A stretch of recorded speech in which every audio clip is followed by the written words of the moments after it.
Salam sejahtera, shalom. Bagian firman Tuhan di minggu pagi ini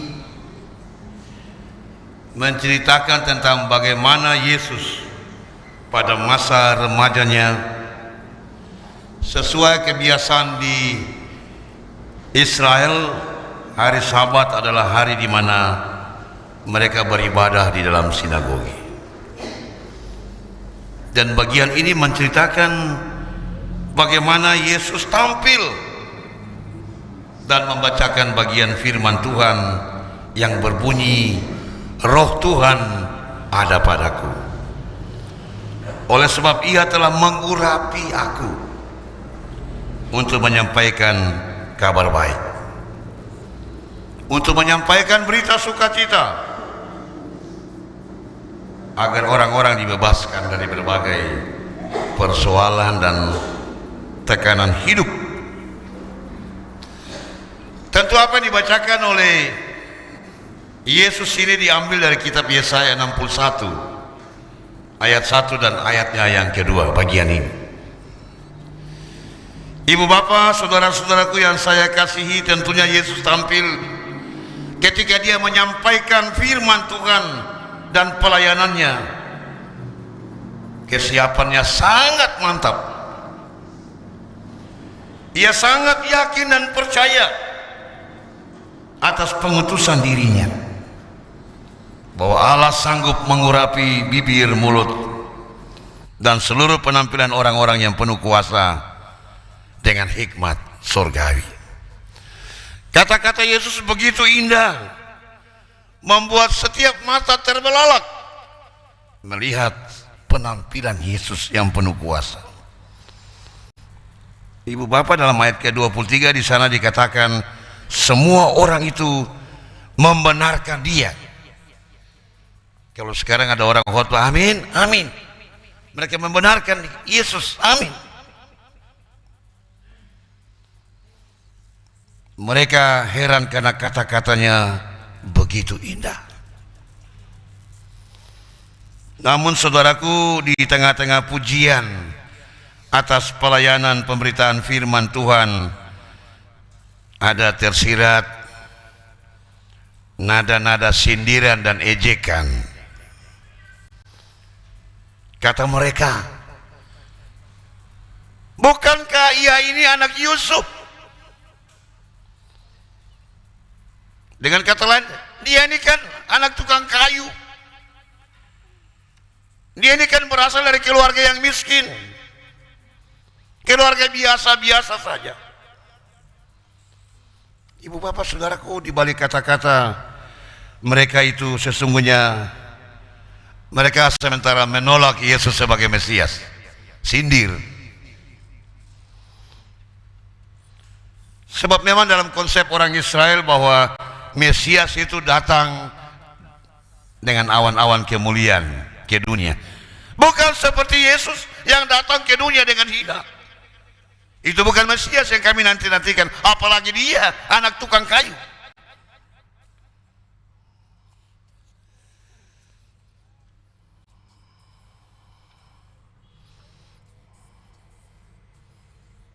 Lalu mereka mengatakan, jika engkau memang Mesias, coba Anda lakukan sesuatu untuk kami ini. Kalau memang Yesus engkau Mesias, coba Anda lakukan perbuatan-perbuatan besar untuk kami di kampung ini. Sama seperti engkau lakukan banyak perbuatan ajaib di kampung lain seperti di Kapernaum. Ibu bapak, saya teringat, kebetulan saya punya kesempatan ke Israel. Kapernaum sampai sekarang ini, Bapak Ibu bayangkan dari dulu kala itu kota tua yang hanya ada reruntuhan, tidak pernah dibangun kembali karena dikutuk oleh Yesus. Dan sampai sekarang itu kota itu tidak dibangun. Itu jadi bangunan-bangunan tua saja yang sudah hancur. Ketika mereka meminta Yesus untuk melakukan sesuatu juga di kampungmu sendiri, kemudian Yesus berkata, Nabi Elia diutus bukan kepada salah seorang dari mereka yang banyak itu, melainkan kepada seorang perempuan janda di Sarfat. Kedua, Nabi Elisa, pada masa Nabi Elisa banyak orang-orang kafir di Israel, tapi tidak seorang pun di antara mereka yang ditahirkan kecuali Naaman, orang Syria itu. Apa artinya ini Bapak Ibu Saudaraku yang saya kasih dalam Tuhan? Artinya Yesus mengatakan bahwa benih firman Tuhan itu akan ditabur untuk banyak orang, tetapi benih firman Tuhan itu hanya mendapat tempat bagi orang-orang yang menerima firman Tuhan.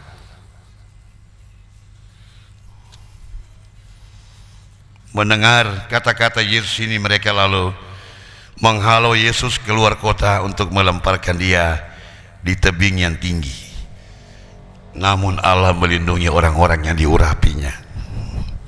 Allah pasti akan melindungi setiap orang yang telah diutus untuk menyampaikan firman Allah dan pelayanannya. Walau banyak tantangan dan resiko, Tuhan pasti menjaga dan memelihara saudara. Amin. Tuhan pasti menjaga dan memelihara saudara-saudara. Bapak Ibu, tema bulan ini adalah Allah menampakkan karyanya. Karya pemberitaan firman Tuhan dan pelayanan gereja memang harus nampak nyata kepada seluruh umat dalam kehidupannya sehari-hari. Dan subtema minggu ini adalah siap menghadapi resiko pelayanan.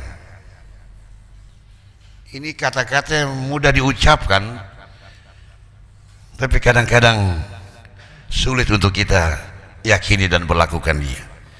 Siap menghadapi resiko pelayanan. Yesus sendiri pernah berkata, "Aku mengutus kamu seperti domba di tengah serigala." Bapak Ibu, para pelayan, para pemuda dan anak-anak Tuhan sekalian, apa pesan firman Tuhan di minggu ini buat saudara dan saya, baik sebagai umat tetapi juga sebagai para pelayan? Pertama, Allah telah mengurapi gerejanya.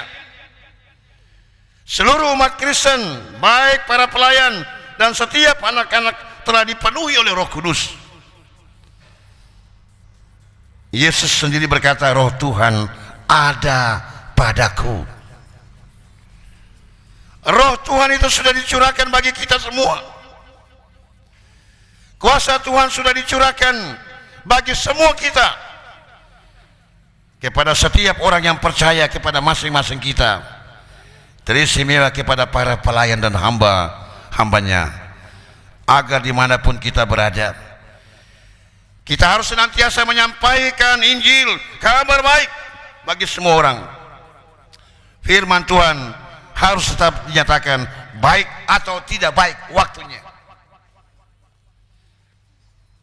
Firman Tuhan harus dinyatakan kepada siapapun.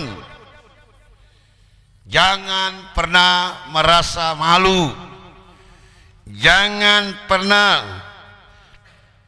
merasa minder, jangan pernah merasa takut, jangan pernah merasa tidak mampu dalam menyampaikan firman Tuhan kepada siapapun, baik anak kecil, remaja, pemuda, orang-orang dewasa. Nyatakan dan nampakkan terus firman dan karya-karya kasih Allah, karena urapan dan penyertaan Tuhan akan sempurna terhadap apapun yang saudara dan saya kita ucapkan dan yang kita lakukan kepada orang lain. Agar dimanapun saudara dan saya kita hadir, orang lain akan merasa sentuhan kasih Allah dalam diri kita masing-masing. Kita hadir untuk menolong orang agar ia mampu keluar dan terbebas dari segala macam belenggu-belenggu hidup. Kita hadir agar orang lain dapat merubah air mata dengan senyum penuh sukacita. Dan yang kedua, Bapak Ibu saudara-saudaraku yang saya kasihi para pelayan, Tuhan tidak pernah menjanjikan laut yang tenang. Amin. Tuhan tidak pernah menjanjikan laut yang tenang bagi orang-orang yang percaya, mengikuti dan mengasihi Yesus. Tuhan tidak pernah menjanjikan jalan yang mulus, jalan yang rata, serta tenang-tenang saja bagi orang-orang yang dipanggil untuk memberitakan dan menyampaikan Injil Kerajaan Allah. Tuhan hanya menjanjikan penyertaannya buat saudara. Apapun juga menimpa hidupmu, Ia menjagamu. Tuhan ada untuk saudara dan saya. Pasti selalu akan ada tantangan dan resiko dalam berbagai tugas pemberitaan Injil dan pelayanan para hamba-hambanya. Pasti ada tantangan dan resiko dalam kehidupan saudara sebagai anak-anak Tuhan. Dimanapun saudara bekerja, ada saja resiko dan tantangan.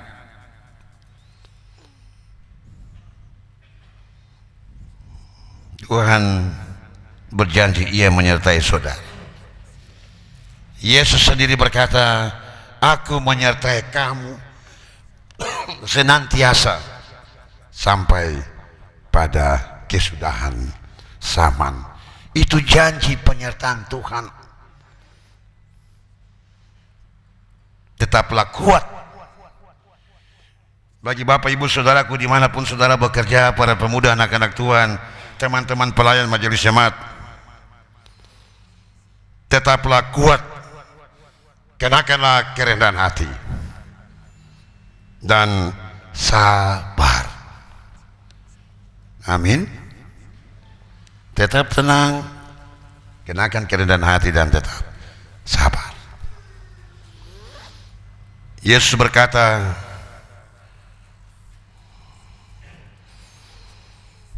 bahwa seseorang sesungguhnya tidak dihargai di tempat asalnya sendiri. Bapak Ibu saudaraku yang saya kasih dalam Tuhan Yesus Kristus, memang terkadang kita tidak dihargai di tempat di mana kita hidup dengan orang-orang yang kita kasih. Sekali lagi, kadang kita tidak dihargai di tempat di mana kita hidup dengan orang-orang yang kita kasih. Terkadang juga ketika kita mau mempersembahkan sesuatu yang terbaik, tantangan itu justru datang dari dalam persekutuan kita sendiri. Bapak Ibu, terkadang seorang istri sama sekali tidak dihargai oleh suaminya sendiri di dalam keluarga. Tetapi dalam pelayanan dan persekutuan dalam jemaat, ia adalah seorang pelayan yang setia, yang rajin, disegani, dihormati, disayangi oleh umat dalam pelayanan. Tapi di rumah suaminya sama sekali tidak menghargai dia di tempatnya sendiri.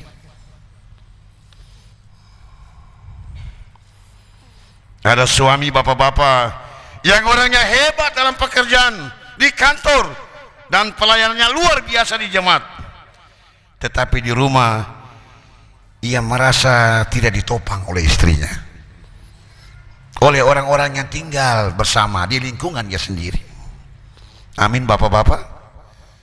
Jangan bilang nanti ibu istri dapat tahu. Ada anak-anak yang luar biasa prestasinya, ada pemuda yang di tempat pekerjaannya sangat dihargai, tetapi dalam rumahnya sendiri orang tua selalu meremehkan dia. Anak kecil, kau tidak tahu apa-apa, kau belum dewasa, pada di luar dia hebat. Saudaraku, hidup ini selalu ada suka dan dukanya. Tantangan itu akan datang silih berganti. Bahkan Alkitab sendiri berkata, untuk segala sesuatu ada masanya. Yesus tahu bahwa ia ditolak, ia tidak dihargai, ia diremehkan. Yesus tahu bahwa ia datang ke dunia ini, sampai pada seluruh pemberitaan dan pelayanannya selalu ada saja resiko. Tetap sabar dan tabah, sebab Yesus, ia tahu bahwa suatu saat nanti dalam menjalani tugas pelayanan Yesus selama ia hidup di dunia, lahir sampai dia hidup, Yesus tahu ada resikonya. Yesus tetap tabah menghadapi seluruh tantangan dan resiko, sebab Yesus tahu suatu saat nanti setiap lutut akan bertelut dan setiap lidah akan mengaku engkaulah Yesus Mesias. Jika dalam hidupmu, dalam pelayanan dan pekerjaanmu, saudara mungkin dihina, saudara bekerja di Tuhan, di pekerjaan Tuhan tidak mulus. Jika karena dalam pekerjaan Tuhan saudara dihina, diejek, disindir, diremehkan, jadikanlah semua itu sebagai motivasi untuk terus semangat, karena suatu saat nanti orang yang mengejekmu dan menyindirmu, dia akan berkata, ternyata saya salah. Majelis itu dia orang baik, pelayanannya baik, pengurus wadah itu dia orang baik, pelayanannya baik, saya salah menilai. Semua lidah akan mengaku Anda orang baik. Amin.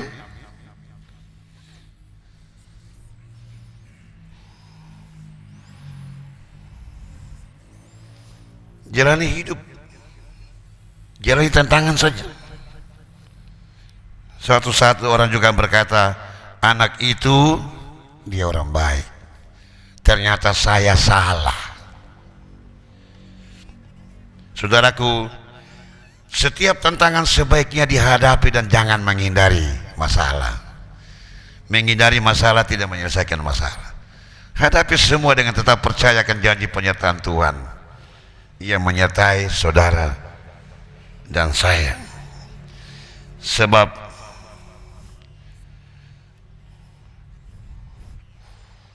firman Tuhan berkata, memang sering kita dengar ya, teman-teman majelis jemaat,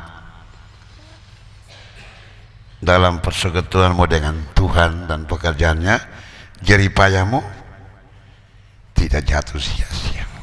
Bila perlu saudara minta, berseru pada Tuhan, Tuhan berkat pelayanan ini di tengah-tengah berbagai risiko dan tantangan ini, jangankan berkat itu hanya untuk saya Tuhan, tapi sekiranya mungkin Tuhan berikan buat anak-anak saya, bagi cucu-cucu saya.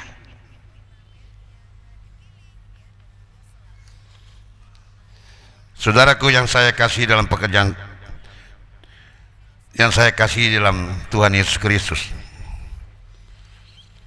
mungkin kalimat ini sudah usang, tapi saya sering mengatakan ini, khususnya buat kita para pelayan. Kalau karena pekerjaan Tuhan ini saudara menangis, sekali lagi, kalau karena pekerjaan pelayan ini saudara menangis, sakit hati tidak Bapak Anci? Ada tantangan banyak, saudara menangis karena tantangan, sudah berusaha melakukan yang terbaik, selalu dinilai kurang, selalu dinilai salah, sidang jemaat dibombardir, masih saja kurang. Kalau tuh karena pekerjaan Tuhan saudara menangis, pandanglah itu sebagai suatu keindahan dalam Tuhan. Amin, amin. Di luar Tuhan sakit hati, pandanglah itu sebagai sebuah keindahan di dalam Tuhan.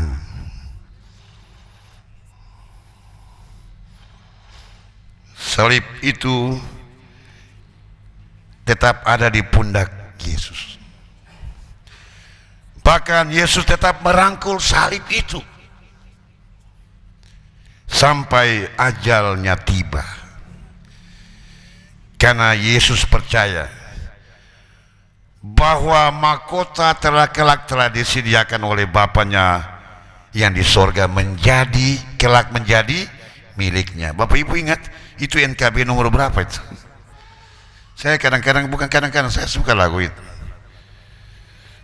NKB 83. Nun jauh di bukit sana, tanpa kayu salib lambang kutuk nestapa.